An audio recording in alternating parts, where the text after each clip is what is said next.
What's good, y'all, and welcome to this video. So, tomorrow night, or basically on the 1st of January 2025, every one of us is going to get one unpolished soulstone, and I really just want to help you decide on who to invest that soulstone into. So, what we have here is a tier list. It's going to be 3 different ones. The first one will be for A1, then A3 and A5. So it pretty much should help you try to manage your resources based on, do you have the ability to only bring one of these units to A1? Can you bring one of these units to A3? Or can you bring one of these units to A5? Or maybe even bring multiple to A3? It all depends on the resources you have. So how many unpolished or even normal legendary soulstones do you own? How many could you get back if you use a reset book? Or could you, for example, upgrade someone, keep him at a certain awakening, and then wait until you get more soulstones to then reset that person and upgrade someone else. So I pretty much just give you the most high value awakenings for the most important and, honestly, in my opinion, only soulstone worthy units in the entire game.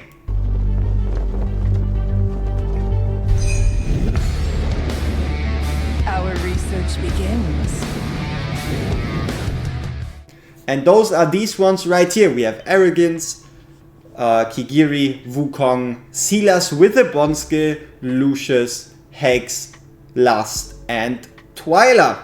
So right behind me, right here, we have the A1 tier list. And now what might look weird to you is obviously the fact that Twyla is in the OP category.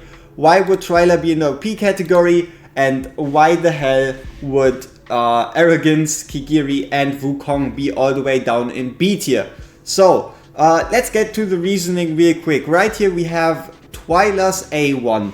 Twyla's A1, after triggering the ultimate 4 times, which is possible Guild Boss 1, Guild Boss 2, wherever you really want to use her, it increases the damage of deranged blade, her main way of inflicting damage, by 50%. So it goes from 20% total to 30. The multipliers and everything stays the same, but it increases the base damage to 30%. It is, out of all these heroes here, probably by far the biggest DPS gain in a single awakening. And then otherwise, just to quickly recap, let's go through the other awakenings. We have obviously Hex's awakening.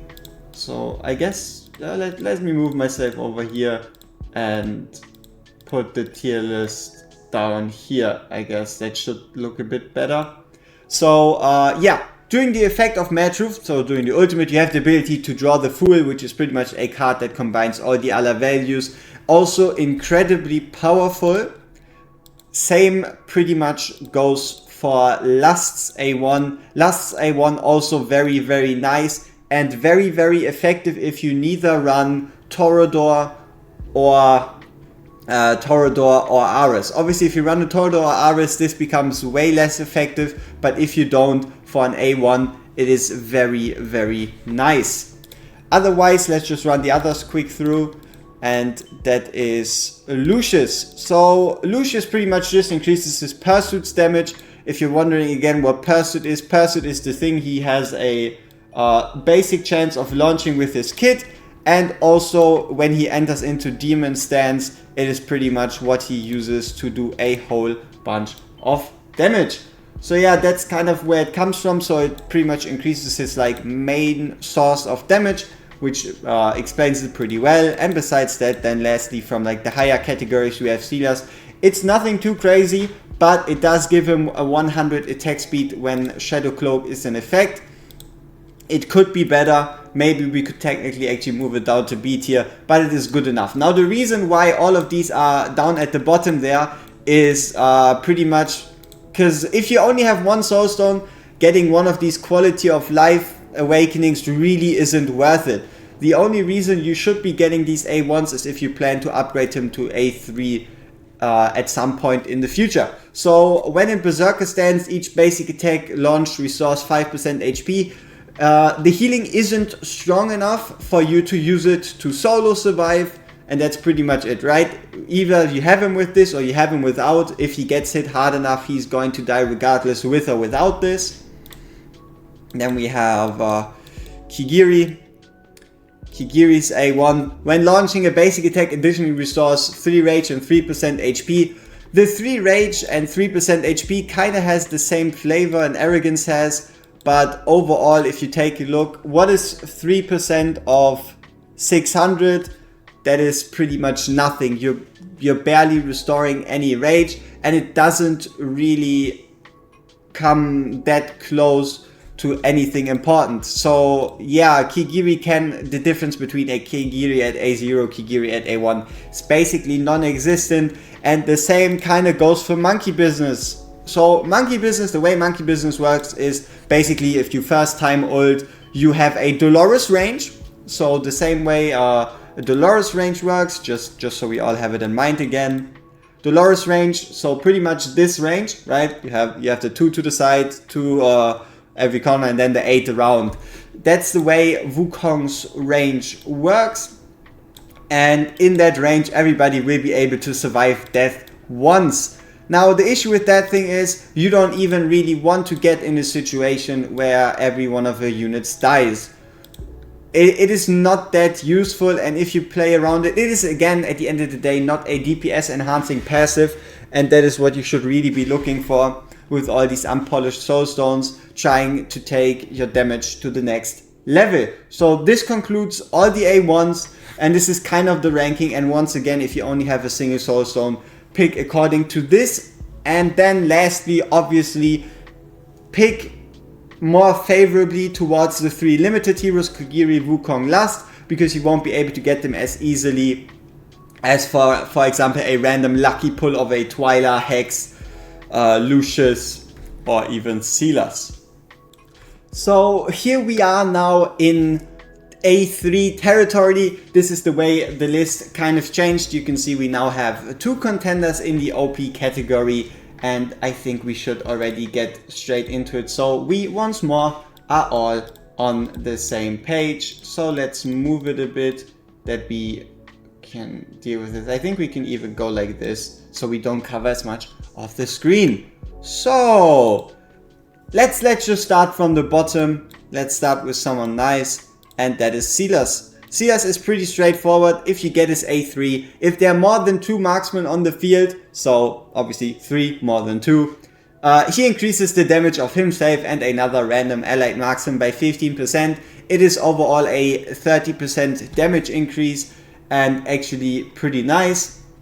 Though to be fair, now that I look at it this way, you would probably have to put it either here or technically in S tier. It's definitely more worth it than Arrogance's, and you'll see why in a bit. So the A3 is nothing too crazy, which kind of isn't a trend that is going to be continued, because the other A3s really was crazy. So something interesting that some of you might not have considered with Lucius is the fact that Lucius gains at A3 the ability to stun as well as inflict damage reduction during his ultimate. Now, for all of you that are in the know, Wukong isn't able to solo stun the guild boss 2 unless he's at A3. So if you have a A0, A1, A2 Wukong, he will only be able to do like around 4 stuns, and that's putting it rather high. Now imagine if you combine that with a Lucius A3, I can almost guarantee you that you will be able to stun the boss. Furthermore, both of them are in the Watcher faction, so running a Lucius as well as a Wukong together on the field is just something that makes sense. You could even, for example, bring in an Ein as a Lord with the nice extra vulnerability. And yeah, that is pretty much it, right? Consider this A3 as more of a, oh, he could work with Wukong and he has relevance. But that's also why the reason why it's kind of down there in A. It might even be a B depending on how you look at it, because it's not a damage enhancing ability, it's more of a utility, for example against certain bosses that you could stun, or in general reducing the damage output of enemies is always something nice, because it means you need to focus less on survivability. Otherwise, we have one of the simplest awakenings. You can really see how with time awakenings only get more and more complicated, only longer and longer, especially on these exclusive legendaries, right, or limited legendaries. So yeah, the A3 is pretty simple. He just deals 15% extra damage to targets with burning. It is technically 15%, while Silas gives 30%. It is a decent A3, but nothing to write home about. And now something very, very interesting is Twyla's last good awakening, right? It is pretty straightforward. You're just going to increase the ultimate duration timer from normally 15 seconds. If you increase it to level 4, 20 seconds. So it pretty much increases it from 20 to 25 seconds, meaning a 25% increased ult duration, which obviously allows for more damage. While the ult is ongoing, you're also able to restore rage. So you might even be able to go with ults back to back. So longer ult duration is always something very, very nice. The same principle why it's so good for Hex or Zillitu if they have an increased ult duration, because then they will be able to use their ults back to back. But yeah, it is a decent awakening, but it is definitely weaker than her A1. So now we come into the S/OP category, and let's start off with Lust. Lust is pretty simply explained. When Lust, so every time Lust uses Sinful Attack or Sinful Lash, which is her ability that she uses every 2 Nightmare ultimates, right? It's in her talent. She increases her attack speed by 40, or if you check right here, see 40 fully upgrade, which means she increases her attack speed by 120. And if you now get her A3, you get a 1.2x multiplier to whatever attack speed number you have. So let's hypothetically assume Lust ends up with 600 attack speed and has this A3. That means you take 600 times 1.2 and you would gain another 120 attack speed simply from this multiplier, putting you to 720 attack speed. Another note on attack speed that I just want to put out there, because it's not that commonly known information. No matter how high your attack speed is, it always counts. Attack interval always gets reduced. There is no attack speed threshold where, oh, you reach this amount of attack speed and then it goes from 2.3 to 2.2 seconds. It always gets reduced. So even if it, for example, says 2.3 second interval, it could be already at 2.26 second attack interval, if that makes sense. Now onto the next guy, right? And that is Wukong. So yeah, simply speaking, what does this do? This A3 gives every one of Wukong's clones Golden Cudgel Strike. So Golden Cudgel Strike is his passive, which allows him to stun and allows him to deal up to 400% damage if the target is stun immune, or just 200% damage if it isn't stun immune. And what happens in the A3 is that his clones now get the chance, but they, rather than dealing 200% damage, only deal 150%. So it's slightly worse, but there is also 3 clones on the field, and every one of those clones has the ability to stun as well as generate Sunder. So Sunder is Wukong's resource that he stacks and wants to use for his ultimate, so that he penetrates defense for, I think it's 15 seconds. Yeah, so if you upgrade it, pretty much when you have full Sunder stacks and you use his ultimate, he gains 60% defense penetration for 15 seconds. Absolutely broken, absolutely overpowered, and it is the margin you need to hit to be able to solo stun Gate Boss 2, which means you could get rid of Nazim or Helgas.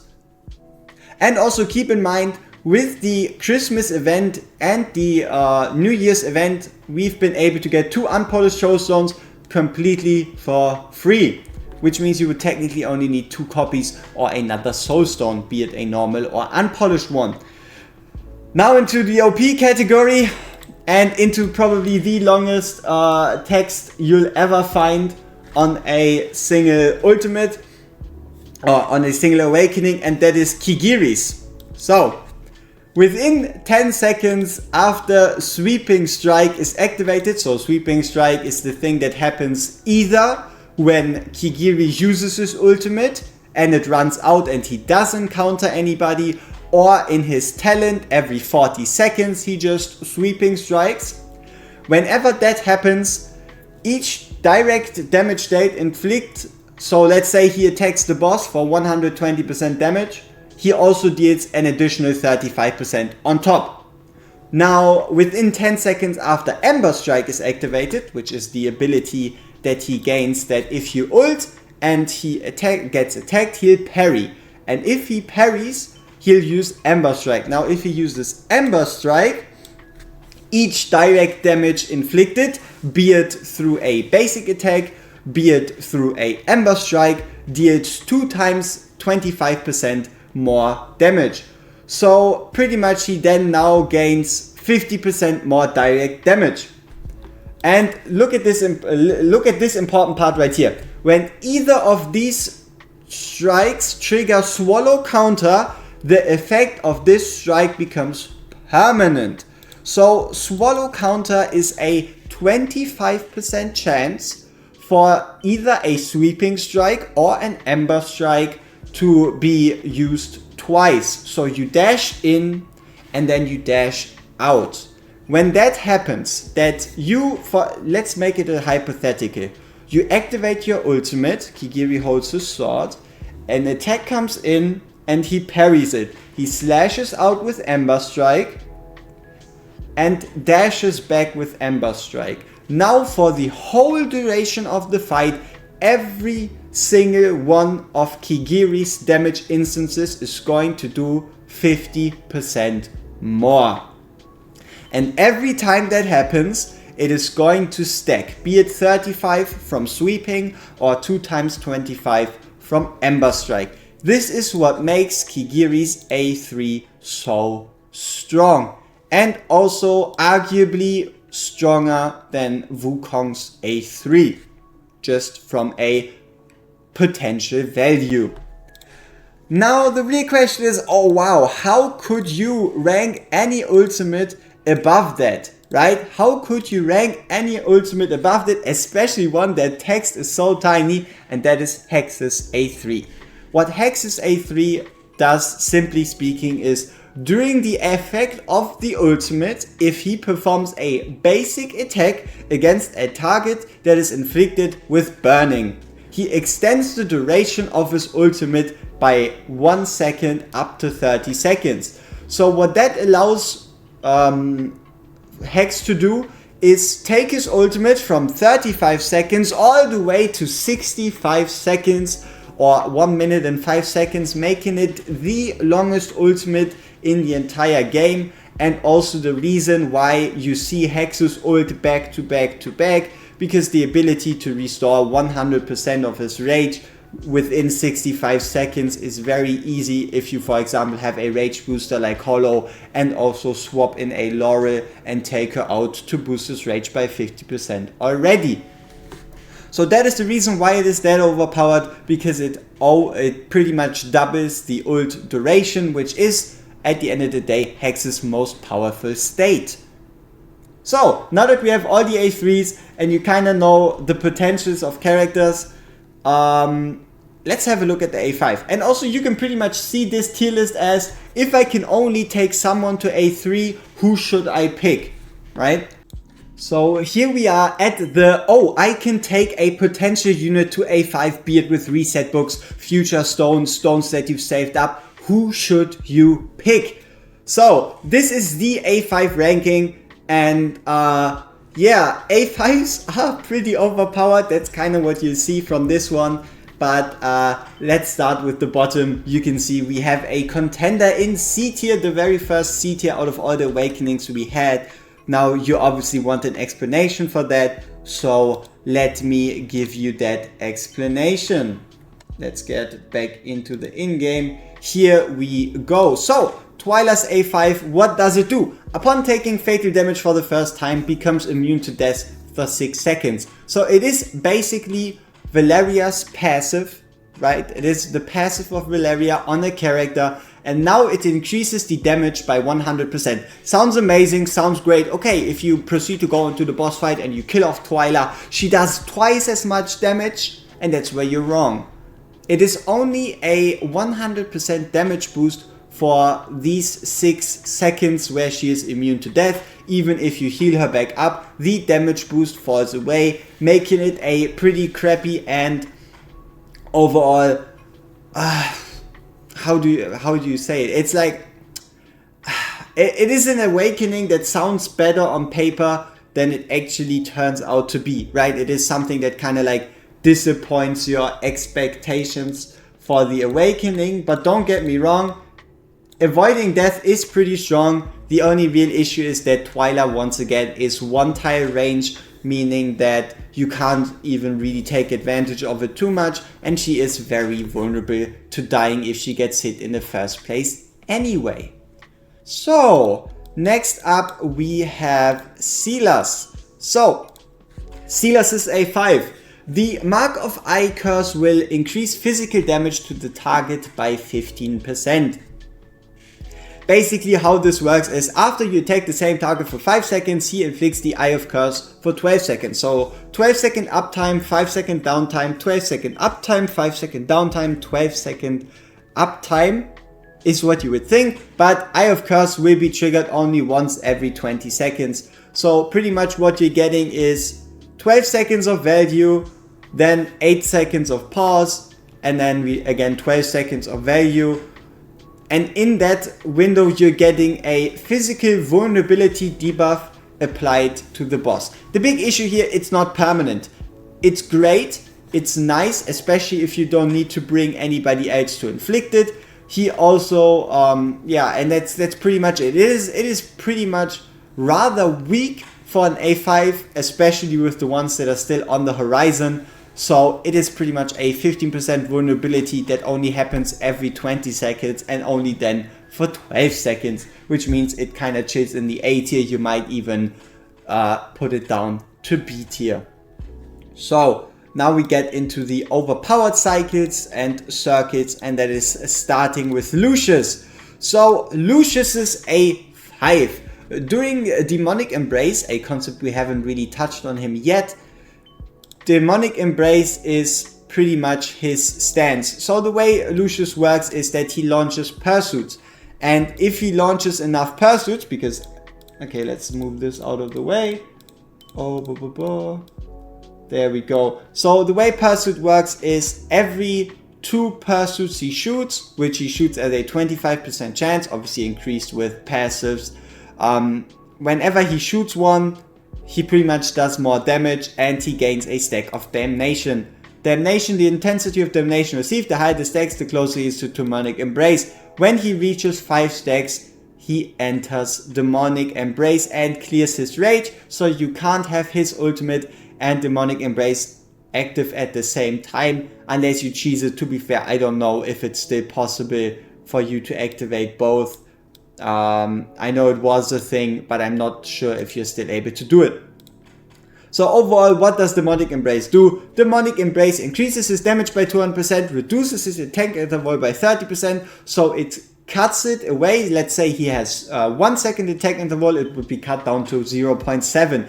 Now each basic attack is guaranteed to trigger the pursuit effect, and if you take a look at another of his passives right here, you have Tainted Spirit. During the effect of Demonic Embrace, he also ignores 30% defense as well as deals 40% more single target damage. And again, if he attacks bosses, he has a higher chance of triggering pursuits. Instead of 25%, it is 40%. So that's the stance he's now in. And dealing damage each time increases attack by 2% up to a maximum of 36. So basically you have a person in his most powerful state doing the most powerful attacks, ignoring defense and having a boosted single target damage. That is what a Lucius at a 5 is. He is a damage machine if you just let him hit the boss, and the only real caveat you could be giving it is the fact that you can't really time it, because the pursuit stacks are still somewhat slightly random, and you could see it as almost somewhat of an auto ultimate, kind of like Arrogance. So now on to Arrogance. Alright, so what Arrogance's A5 does is whenever you activate his ultimate, he instantly gains max stacks of his talent as well as first 5 attacks deal 100% extra damage. Now, once again, for all of those that aren't super informed in like every single ability, what is his talent anyway?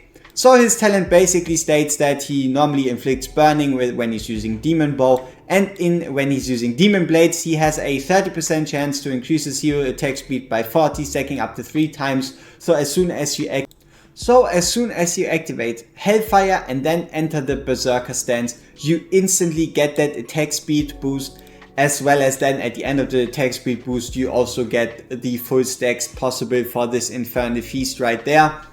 And it is just the synergy also between him having his ultimate so quickly. It just does a ton of damage. And A5 Arrogance is a really big threat when it comes to single target damage or even multi-target damage with his AoE attacks. But even though he's in the OP category, he still can't compare to the next people coming. So even you shouldn't really pick him unless you have everybody else next on A5. Now, what could these people potentially be doing that is so overpowered? Let's start with Lust.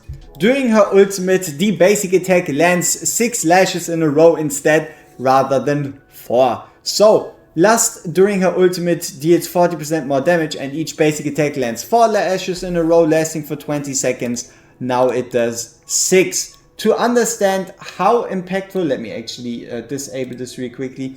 To understand how impactful this actually is, you kind of have to keep in mind what her other abilities actually do. Specifically this one down here. She gains a 30% damage increase upon dealing damage to allies with basic attacks, which lasts for 4 seconds. The more attacks she does, the higher the uptime of this buff. And if the targeted ally belongs to the Nightmare Council, there is a 60% chance to restore 10% rage, as well as obviously the duration goes up to 5 seconds if you increase it. So the more attacks you lash out, the higher the uptime of the damage increase and the higher the rage gain for your ally Nightmare units.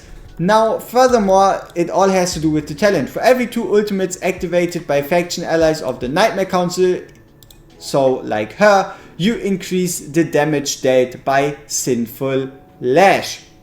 So, Sinful Lash, if she triggers it, she, also because she's at A5, gains the defense down, and she'll obviously give rage to Nightmare units, meaning you'll be able to cycle Sinful Lash faster. If you cycle Sinful Lash faster, you'll be able to stack Ecstasy faster. If you stack Ecstasy faster, you get more attack speed. If you get more attack speed, you pump out even more attacks.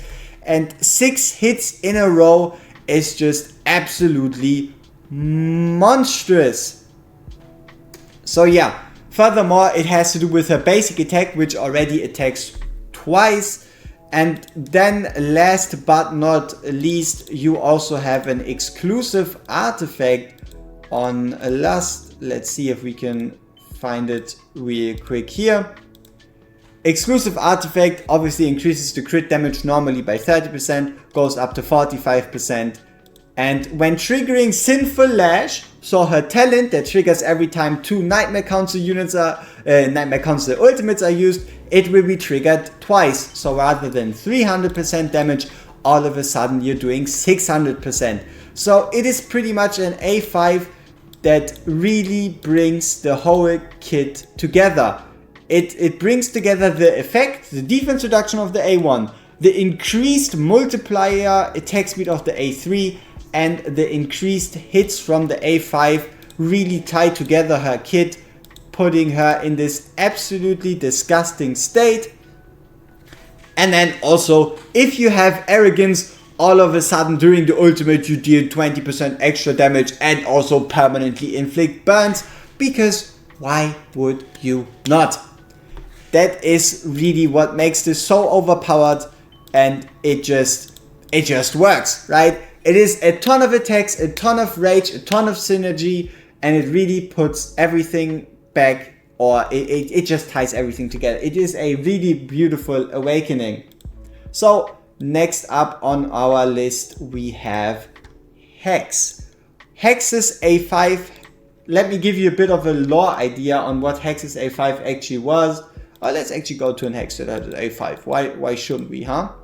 Why shouldn't we? So right here, Hex's A5 actually has a bit of a story. So when this A5 was first released, it only stated each draw returns one card of fate, and that was it. So pretty much the idea was that you cycle a bunch of cards of fate, you shoot them all out, and you're pretty much going to do more damage. What ended up happening was you were doing less damage because you were losing out on A3 time because it took so long to draw the cards and shoot the cards.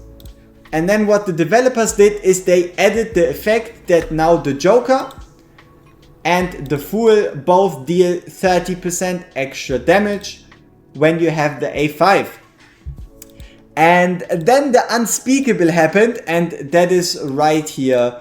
Hex's exclusive artifact. Hex's exclusive artifact increases his single target damage by 15%, and he can rapidly draw cards during the ultimate.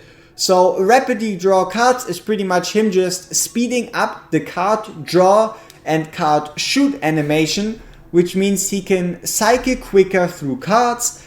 Every time he cycles through cards, he gets more stacks of Card of Fate. We have to get a bit deeper into his kit to really understand what the hell is going on with Card of Fate. So talent real quick is every time he attacks, he gains a Card of Fate. When he has 4, he gets a random effect being Temperance, Death, Strength, in Ultimate the Joker, or with A1 the Fool. So you have 5 choices. He gains one of these cards, and then if he uses these 4 cards, he shoots a card, he gets back 1, which means he only needs to attack 3 times rather than 4 times to shoot a card.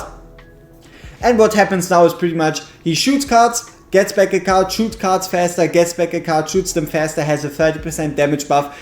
He still manages to increase his ult duration by 30%. The damage multipliers on these cards, right? On the Joker with 400% 3 times, so 1200% and 5-second burning, or 500% 3 times are absolutely broken. It's 1200% or 1500% with a effect of his kit. It's not an ultimate, it's an effect of his kit, and this is what makes this so strong. If you have the ability to go from A3 to A5 and you have his exclusive artifact, it is not something you're going to regret. The power expression of his A5 without his exclusive artifact isn't nearly as big, so keep that in mind, which leads us to our next unit. Now on to our next one on the list, and that is Kigiri's A5. So, it looks like a pretty simple description.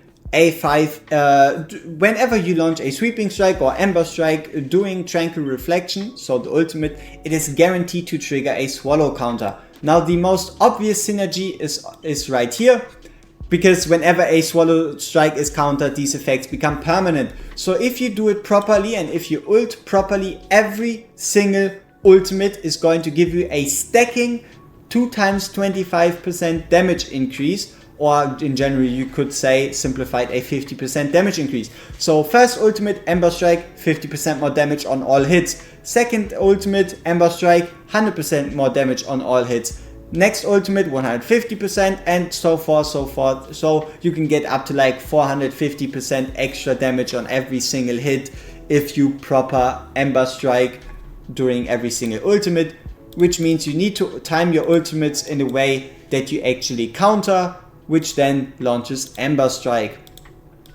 Furthermore, the thing that ties it all together is this whole kit right here, where additional damage ignores 50% of defense. Ember Strike and Sweeping Strike also inflicts bleeds. And right here, Flow State, if you parry successfully doing Tranquil Reflection, so if you do an Ember Strike, this Ember Strike will have 30% increased attack, and also Kigiri in general for the next 10 seconds. So the game plan is pretty simple. You really want to block every single attack of the boss, stack as many damage increasing stacks, you could say, damage increasing stacks through the use of Swallow Counter, which is guaranteed to trigger during Tranquil Reflection. So yeah, that is pretty much Kigiri's game plan. Counter, damage, damage ignore, debuff the spell, bleeds, increased attack. Overall, pretty disgusting. And that's not even it. That is not even the end of it. The most disgusting A5 in the entire game is actually Wukong, and this absolute banger of a description. So, what does it do? First off, it doubles your ult damage. The ult damage goes from 100% 18 times to 100% for 36 times. So overall, already you deal 3600 damage rather than 1800% damage. It is a straight up ultimate doubling. Then you raise the stack cap of Undaunted Might. Undaunted Might for Wukongs that aren't at A5 is something that really isn't that important. It is a mechanic where every 30 seconds Wukong is on the battlefield, he gains 1% more damage versus elites and bosses. Now, for every 30 seconds Wukong is on the field, he can gain up to 30% more damage to elites and bosses. That pretty much works as a 1.3x damage multiplier. So, pretty much ridiculous. And if you do the math, it takes you around 15 minutes. It is pretty long, but especially in fights like Guild Wars 2, you are able to go 15 minutes and getting the full 30% damage. And that's still not it, because after using Splitting Hairs, which is his ultimate, his Golden Cudgel Strike's trigger chance increases by 25%. So you are going from a 25% chance to do 200 damage and stun, or do 400% damage against stun immune, to a incredibly disgusting 60% chance. 6 out of 10 basic attacks will deal 400% damage rather than 120%. This is why it is so disgusting. Every single basic attack has a 60% chance to deal 4 times as much damage as it normally would with the basic attack. Even though it seems simple, what ties this all together once more is his artifact. So his artifact strictly states deals 20% more damage, and summoning a Sage Clone additionally restores 6% rage. So you're restoring 6% rage, you're gaining 5 rage on attacking, on getting attacked, you're gaining 13 rage per second, you're gaining 10 rage per basic attack, and you only have a ult cost of 700. This is basically his key to success. You can spam this ultimate incredibly fast and incredibly often. And also right here, if summoning a Sage Clone is impossible because you can't, because of the tides, or if there are already 3, the third basic attack will instead increase his hero's attack by 20%. So you have a 20% stat boost that is almost permanently active, a 1.3x multiplier to damage to elites and bosses. You deal 400% damage or every 6 out of 10 attacks. You deal 3600% damage during every single ultimate. And also, when you do trigger the Golden Cudgel Strike, especially with the increased 60% chance, you get a stack of Thunder, which means every single ultimate is going to trigger the defense ignore state for the next 15 seconds. Yeah, that is why he is currently the king when it comes to damage in any piece of content, why he is your #1 priority to get to A5 if you're looking for someone that turns enemy into mush. And yeah, this has been this video. I hope it helped you out, kind of giving you a power stratosphere, power idea on who to look for when it comes to using your soul stones, and in general who to look out for in getting extra awakenings. It has been an absolute pleasure, and we see each other in the next one. Peace.